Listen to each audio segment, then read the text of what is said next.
इमरान खान के पास बाजी पलटने वाले कार्ड्स हैं जो अभी तक शो नहीं किए गए। शेख रशीद और फवाद चौधरी ने भी वजीर आजम का दावा दोहरा दिया।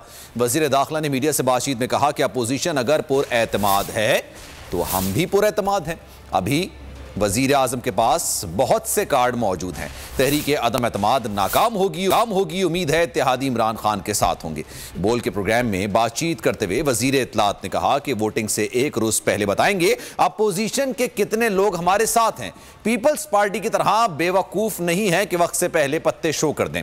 शतरंज के इस खेल में अभी बहुत सी चालें बाकी हैं।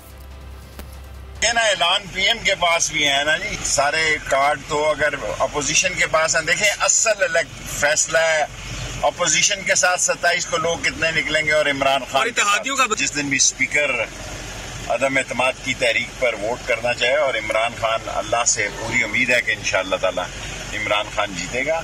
27 की रात फाइनल हो जाएगी कि अवाम किसके साथ है। अपोजिशन बड़ी कॉन्फिडेंट है कि हम भी बड़े कॉन्फिडेंट हैं। हमें नहीं नजर, अल्लाह से मुझे उम्मीद है कि इत्तेहादी इमरान खान के साथ चलेंगे। मेरी दुआ है, अगर ना चलें तो ये उनकी मर्जी है। जिस दिन वोटिंग होगी ना जी, उससे एक दिन पहले बताएंगे। हमको पीपल्स पार्टी की तरफ बेवकूफ थोड़ी है कि अपने सारे पत्ते अभी शो कर दें और ताकि लोग जो है उनको अपनी पॉलिटिक्स की जो है वो अपना खोल दें।